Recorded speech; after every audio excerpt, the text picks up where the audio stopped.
حضور جب گھر تشریف لے جاتے تو صحابہ تو بیٹھی مسجد نبوی میں رہتے، دور دور سے آئے ہوتے اور حضور سے دین لینا ہوتا انہوں نے. تو آقا کریم نے اگر واپس تشریف لانا ہوتا تو حضور اپنے موزے مبارک، اپنے نالین وہیں دروازے پہ چھوڑ دیتے. تو اس کا مطلب یہ ہوتا، اشارہ سائن یہ ہوتا کہ میں ابھی آیا.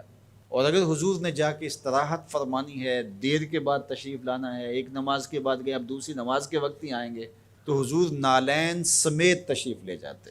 تو جب حضور کے جوڑے پڑے ہوئے تو صحابہ سمجھتے کہ وہ آنے والے ہیں، تو پھر ان کی نظریں دروازے پہ لگی رہتی. تو اچانک جب حضور آتے تو وہ یہ لفظ بولتے، خرجنا رسول اللہ. کبھی کہتے کہ حضور طلوع ہوئے، کبھی یہ بھی کہتے طالع علینا، ہمارے اوپر طلوع ہوئے.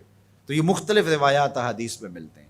تو یہ کیا کہتے ہیں سنو ذرا. حضرت ابو شریح الخزاعی رضی اللہ تعالی عنہ فرماتے ہیں، خرج علینا رسول اللہ صلی اللہ علیہ وسلم فقال، حضور تشریف لائے، ہمارے درمیان جلوہ فراز ہوئے.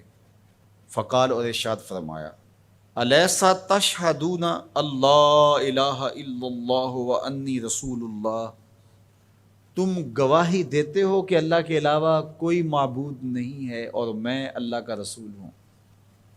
قالوا بلا، سب نے کہا کیوں نہیں. یعنی مطلب کیا کہ میں جب اللہ کا رسول ہوں تو پھر جو کہہ رہا ہوں اس کو غور سے سنو. اب ذرا دیکھیے کہ حضور نے یہ کہہ کے ایسا ماحول پیدا کر کے کہا کیا. اب اس کہنے پہ قربان.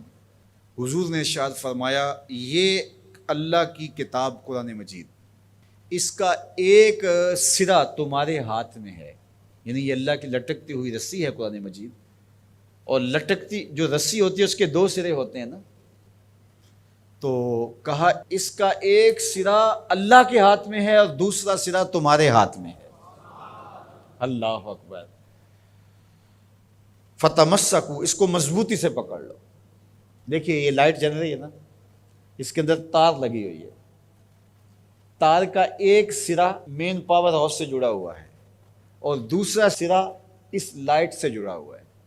تو اگر یہ دوسرا سرا مضبوطی سے یہ لائٹ پکڑ لے تو پھر روشنی دے گی نا، اجالا دے گی، ظلمت مٹائے گی.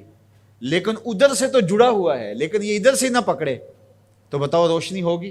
تو کہا کہ قرآن ایسی اللہ کی کتاب ہے، اللہ کی لٹکتی ہوئی رسی ہے، جس کا ایک سرا تمہارے رب کے دست قدرت میں ہے، دوسرا سرا تمہارے ہاتھ میں ہے. فتمسکو، کہا جوڑ مضبوط کر لو، پکی طرح سے اس کو پکڑ لو. جب پکی طرح سے پکڑ لو گے تو فرمایا فَإِنَّكُمْ لَن تَدِلُّوا، ظلمت تمہارے قریب بھی نہیں آ سکتی، چانن ہی چانن ہوگا، اور کبھی بھی تم گمراہ نہیں ہو سکتے، کبھی بھی ہلاک نہیں ہو سکتے.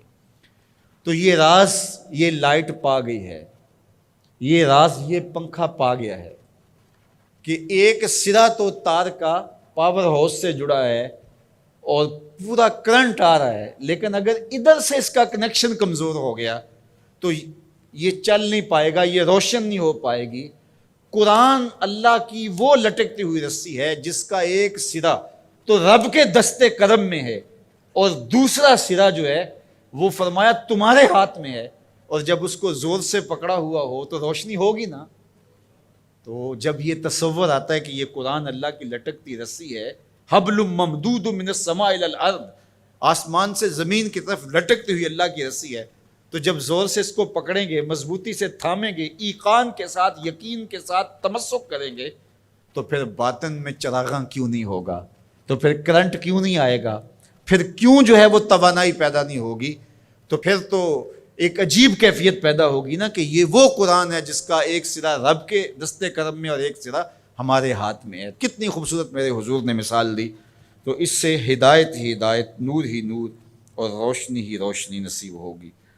اچھا، اس عنوان سے صرف ایک روایت سن لیجئے. حضور نے ارشاد فرمایا، حضرت عبداللہ ابن عباس رضی اللہ تعالیٰ عنہ کی مرویات سے ہے، حضور نے ارشاد فرمایا کہ جس نے فساد امت کے دور میں میری ایک سنت کے ساتھ تمسک اختیار کیا، میری ایک سنت کو مضبوطی سے پکڑ لیا، جب فساد بپا ہوگا، جب میری سنتوں کو توڑا جا رہا ہوگا، دین کی قدردانی نہیں ہوگی، لوگ دین کی پرواہ نہیں کریں گے، خواہشات کے غلام بن جائیں گے، اس زمانے میں جس نے میری ایک سنت کو مضبوطی سے پکڑ لیا، میرے اور آپ کے آقا و مولا فرماتے ہیں اللہ اسے 100 شہیدوں کا ثواب عطا فرمائے۔